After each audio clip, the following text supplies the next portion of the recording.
Hi everyone, and welcome back to SGTV. This is part of our Job Routes for Electricians mini-series.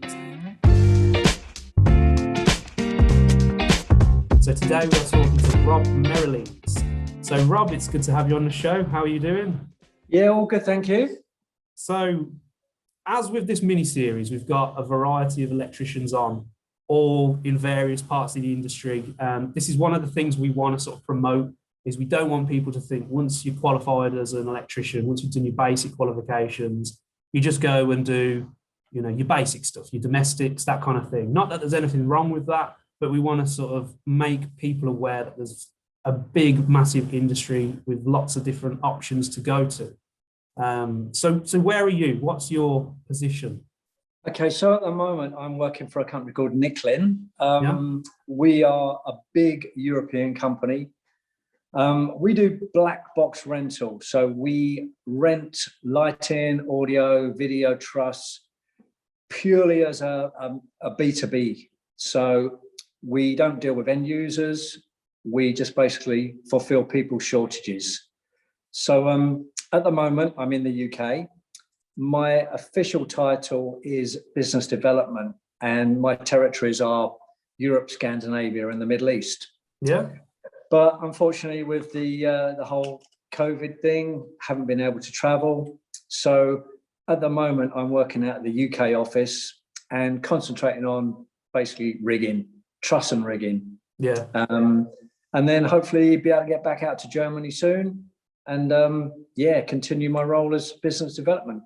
So it's for film, events, production, that kind of thing. It can be anything from an exhibition to a conference to a festival. Yeah, anything that involves basically the technical services.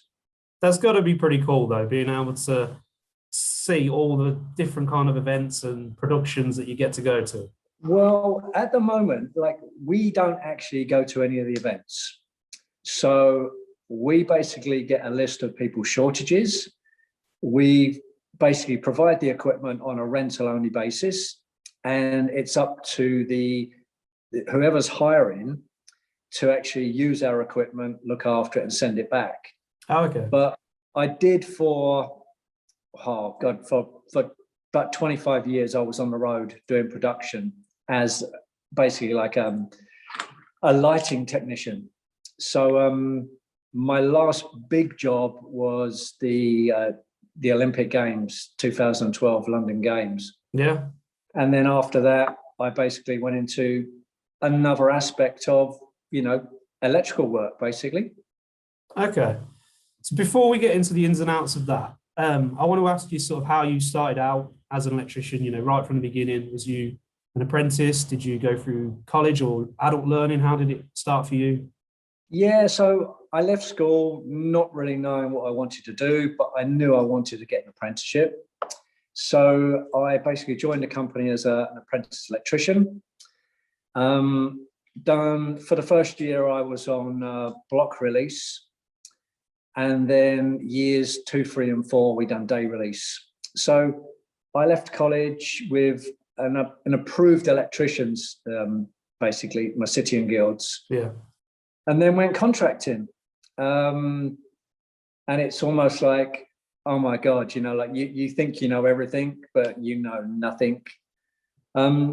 I was lucky enough, my first big project when I came out of being an apprentice was, there was a huge big brewery installation in Reading for Courage. And I was lucky enough to get on that job. And I was one of just under 400 electricians on the job. It was the biggest site in Europe at the time. And I learned so much. All the guys were journeyman electricians, all living in digs, and fantastic experience. I loved contracting, and back in the day, if you finished on a Friday, you got to start with somebody else on the Monday. And it was just a great crack, great bunch of lads. Lots of people to learn off. Oh yeah, you never stop learning, and you have a good time and obviously earn some good money. So it was, I wouldn't have missed it for the world, as they say. Yeah. And then, so how did you go from there to sort of getting into the event side of things? Well, I started doing some work for the BBC in Ealing Studios as a contractor, and we was there and looking after the studios, and I got friendly with the guys there, and they offered me a job. So I started working for the BBC as a studio technician. And don't get me wrong, it was brilliant. The money was good. You know, like there was the BBC canteen, which was just so heavily subsidized, it was untrue. Yeah. But after a while, I got so bored. You know, the money was great, but the boredom factor was you set the stuff up, the cameraman was God, you maybe tweaked a couple of dimmers, moved a few lights, but it was just boring. Yeah. And I left there, and then when I left, my gaffer, my boss, basically said to me, he goes, look, no one ever leaves the BBC unless you die. It's a job for life. But it just wasn't right. And then I got into exhibition lighting. So I was working for a company in London, and we traveled the world doing lighting for exhibitions. I bet that was a nice step up from being in a position that you were feeling quite bored and unsatisfied with to then traveling around. It was great. You know, I've been really, really lucky. I've got to travel the world, really. I've been to some great places. I've been to some horrible places, but everything has been an experience. Yeah, and then I say, like, I progressed onto that, set up a company, just basically, and yeah, moved around and sort of ended up now where I'm working for a company that are probably one of the biggest rental companies in the world. You know, the UK side of it is very small, but we've got the backing of a huge big group behind us. Yeah. Are you allowed to name drop any of the kind of festivals, gigs, that kind of thing? Pretty much everything that happens in Europe and the UK, we would hopefully have an involvement in. So, you know, I've been lucky enough, I've done 4 Olympic Games, so 3 summer, 1 winter. I've been involved in concerts, festivals, and, you know, just coming up in August, there'd be obviously Reading, Leeds, Creamfields. So I would hope we would have some kit on all of those. And then in Birmingham next year, there's Sports Day. So we're hoping to have a lot of equipment on the Commonwealth Games. But at the moment, it's just the companies that we work for, it's a tendering process. But, you know, that's going to be big for Birmingham. Yeah. It's going to be fantastic. So did you sort of naturally, through the progression of working for the company you're at, sort of phase off the tools and more into, you know, the management side of things? Yeah, I think I made a conscious decision after the London Olympics that, okay, it's time to sort of step back a little bit. There's a limit, you know, like our industry is 7 days a week, 24 hours a day. There's no switch off from it at all. And, you know, I probably on an average year, I was peaking at around 50 flights a year. Wow. You know, some of them were in and out within a couple of days. But then you have projects that you're there for off and on for, you know, a couple of months. So, you know, you're away from your family. You're in a strange place, but the good times are great. The bad times you forget in a couple of weeks. Yeah. So, did you ever think that from your initial point of getting your qualification, that this would open as many doors as it has? No, I think as well with the events industry, lots of the people that you work with some of them might have gone through like doing a course at college or university. Most people are self-taught. You know, so you'll get a guy who might be like a lampy, like a lighting guy, and lots of it is you're self-taught. Now, going in with that basic knowledge of being an electrician actually escalates you to quite a high position, because there's lots of people can actually do it, but it needs a responsible adult. So if you go in and you're on the crew and you're an electrician, people respect you for that. And lots of it's common sense, you know, like you'll have whereas most of the electricians watching this will be used to terminating into a big distribution board. Now, all our stuff is plug and play. So we have like a 400 amp distro with 72-way outlets. Everything is on a plug. But there needs to be someone who's controlling what's being plugged in. So if you're on a job and you're the mains guy, no one else is allowed to plug into your distro, only you. So you can make sure you've got a balanced load, you're not overloading the circuits, and you keep a record of what's being plugged into what channel, so you can control it. And it's lots of basic things. You know, I hated college. I wasn't very good at maths at school. And I can always remember my first week at college where you're doing electrical principles day in, day out. And it's just like, oh my God, I'm never going to get my head around this. But it sinks in after a while. Yeah. And I'm sure your viewers will appreciate most of the stuff you do at college you never ever use. But being an electrician or a certified electrician definitely escalates you into event world. Yeah.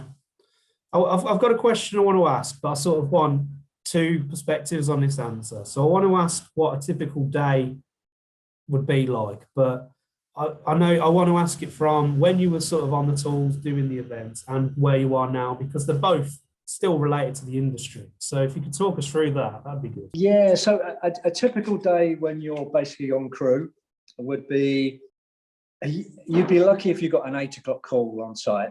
So you'd leave home, say like 6:30 in the morning. You could be driving to Birmingham or central London or anywhere, but you'd always be there before 8 o'clock. Now, a day is never 8 till 5.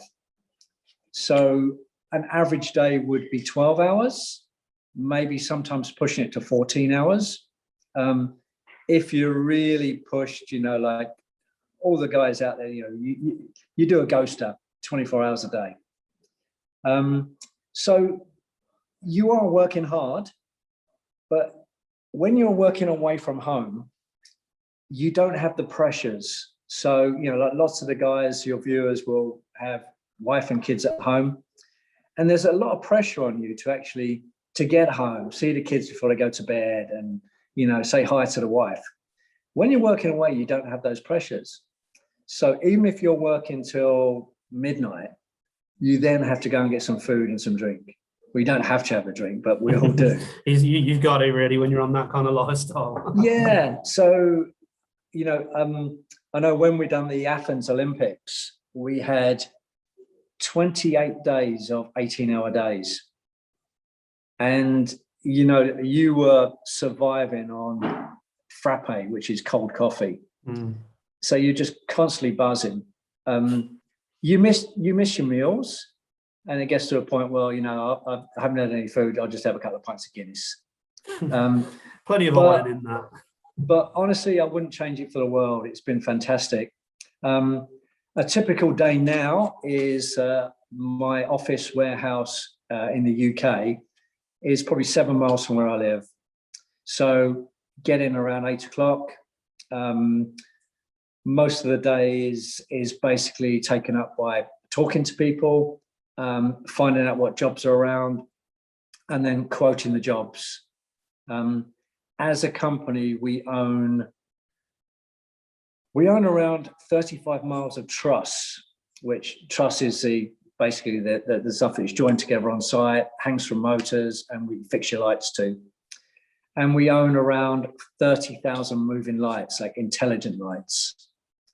So there's probably there isn't an event that we can't do.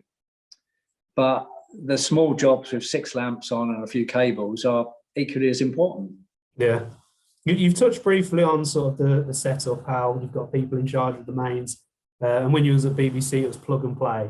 But how does the setups that you're working with now, or that you was working with previously, differ to, let's say, your typical domestic install? Well, obviously, a domestic or a commercial install is a permanent install, so it comes under completely different regulations. All our installations are classed as a temporary installation. So, like mechanical protection isn't as important. The cable we use is slightly different. We use like an H07 cable, which is very, very bomb-proof, but we don't have to put it in trunking or on cable tray. Like we can lay the cable on the floor, and then obviously with the trip hazard, we do cable ramps. But as opposed to a commercial installation where those cables will be terminated into a fuse board, we just basically have like a 16 amp plug on the end of it, which goes into a 16 amp distro. So everything the cables are coiled up afterwards. Every cable we have would be marked up as like a 1, 2, 3, 5, 10, 15 meter with a color code. So it's coiled, it's taped, it's put back in the box. It's designed for sort of getting out quick, easy, that kind of thing. Yeah, and I say that we're very environmentally friendly, where nothing is wasted. The only thing that's wasted is maybe a bit of electrical tape that you use to coil a cable up. Yeah. Does it vary when you're having to sort of go for DC, if you're having to use generators or anything like that? No, a generator will have like a power lock output. So we will just run cables from the generator to a distribution box, and then distribute to like submains away from that. Okay. I've noticed when I've been at festivals, concerts and stuff, I noticed a lot of 110 volt cables and things going about. Is that quite a common thing, or is it fairly mixed? No, 110 is only used for building sites. So festivals will all be like 240 or three phase.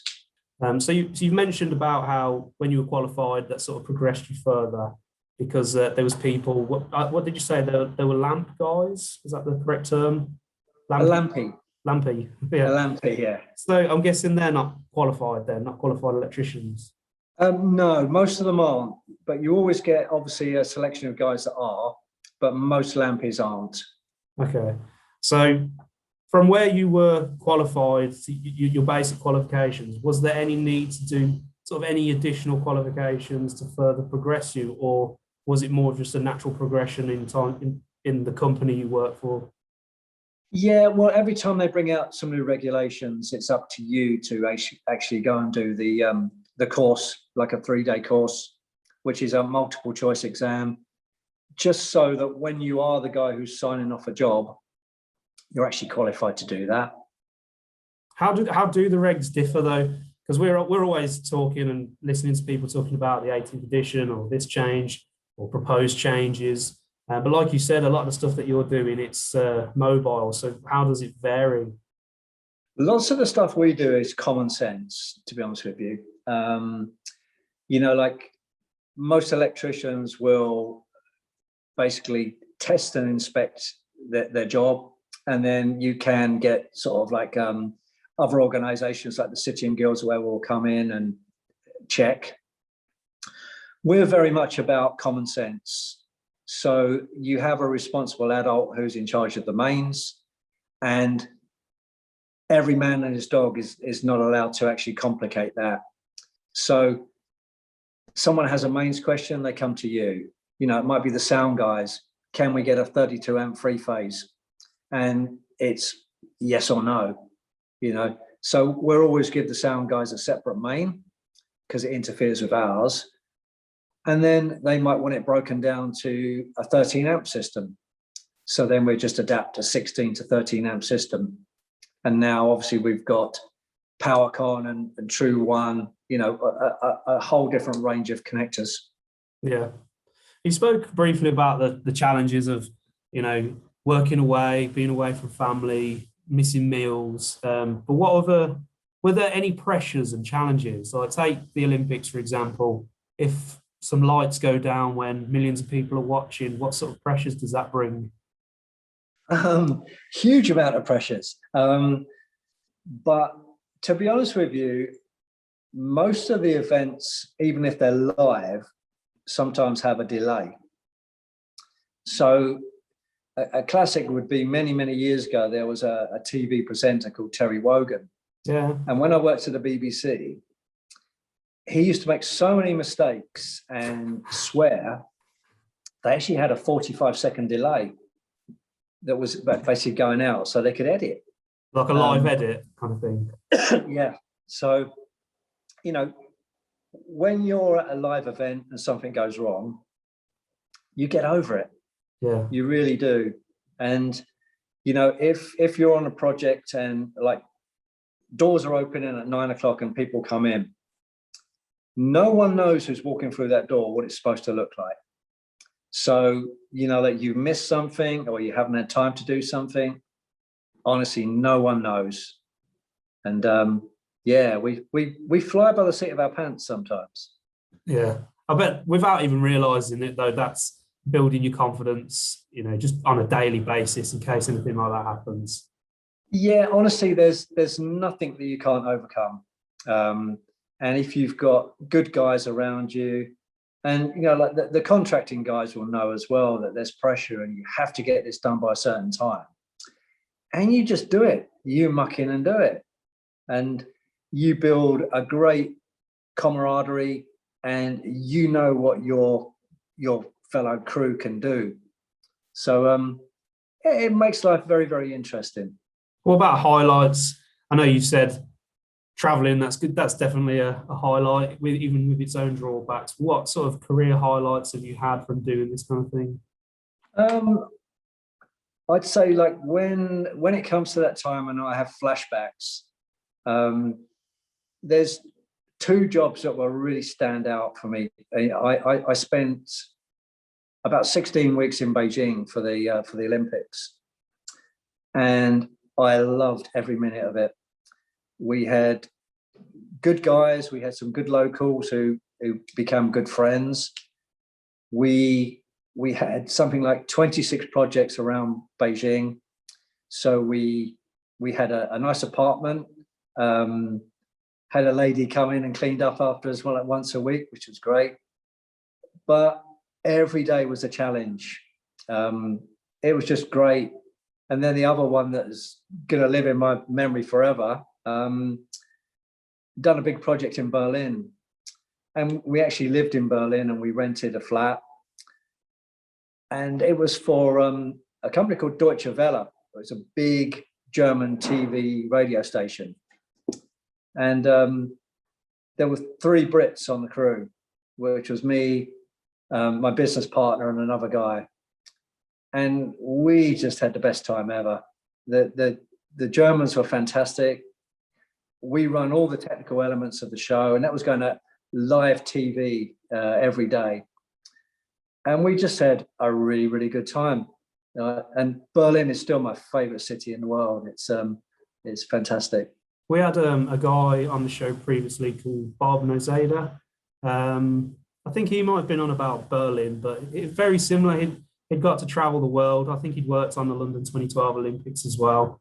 And it just amazes me that, you know, doing this qualification, becoming an electrician, just how far it can take you. And it still amazes me today when I hear stories, you know, from people like yourselves.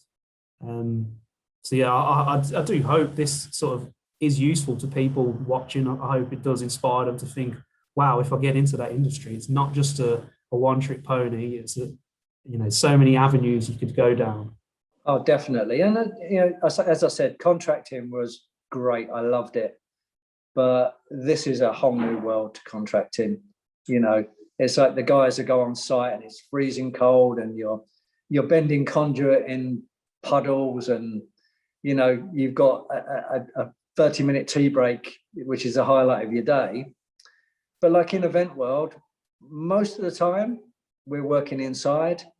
There's proper facilities, you know, proper toilets, and it's just completely different. But both sides have their bonuses. Yeah. You met any good performers, any rock stars, anything like that? Yeah, I've met a few, but honestly, they're just they're exactly the same as us. You know, they've just been lucky. Some are prima donnas who won't give you the time of day, but most of them are just really lovely people and really appreciate what you do for them, because makes them look good. us, that's right. Yeah, we make them look good. Yeah.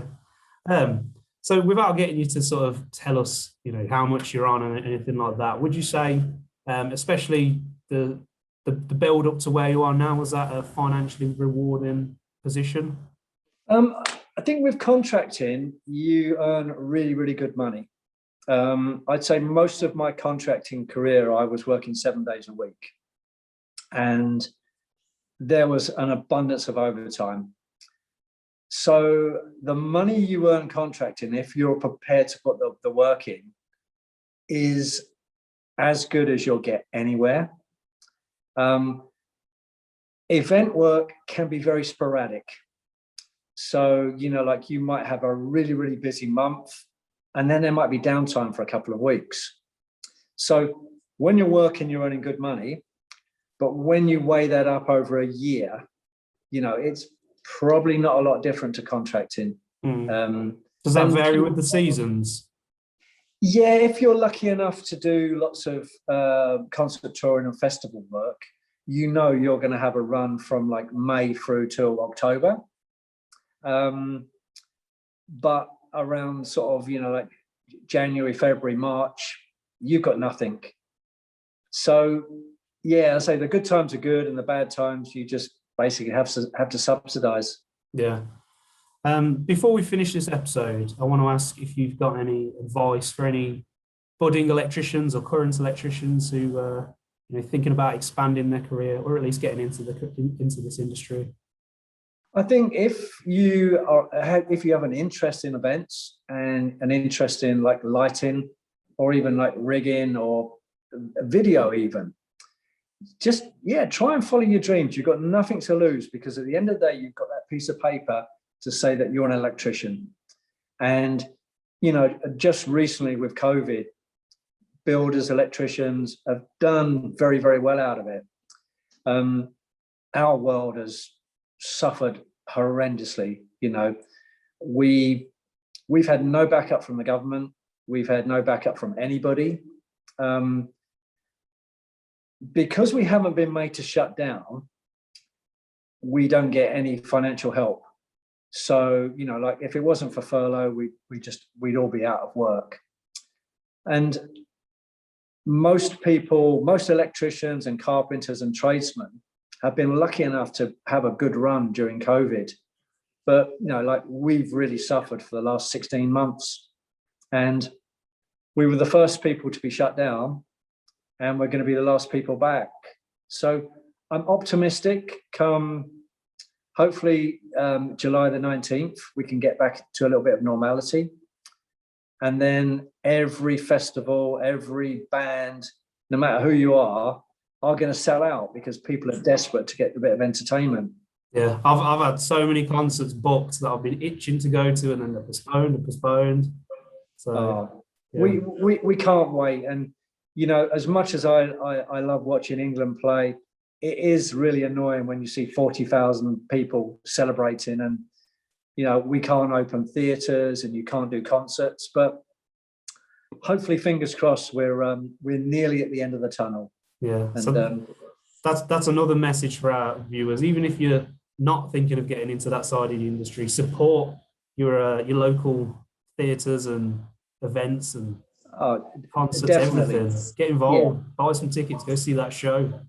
You know, it's not just performers. It's people like Rob and his crew who are setting up and, you know, building these events and lighting these events. It affects everyone, doesn't it?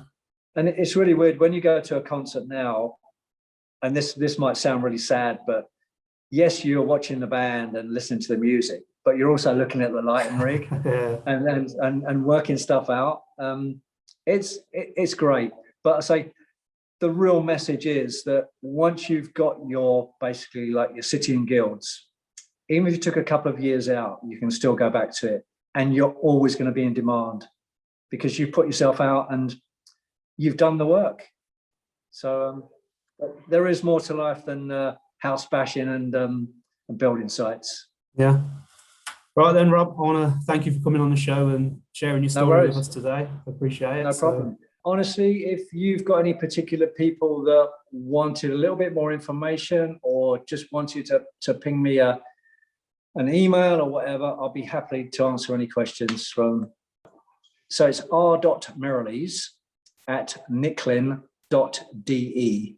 Yeah, and like I said earlier, I hope anyone out there watching has found this useful, found it inspirational. Hope it gives you some kind of insight into what you can do, not just going down the single path that you've chosen. There's many options out there. So there's also many more videos on this channel for this mini series. So we've got industrial electricians, commercial, railway, everything. So one to look out for. All right, thank you very much. Yeah, thanks for watching. Please make sure you like, subscribe, hit the notification button below, and we'll see you next time.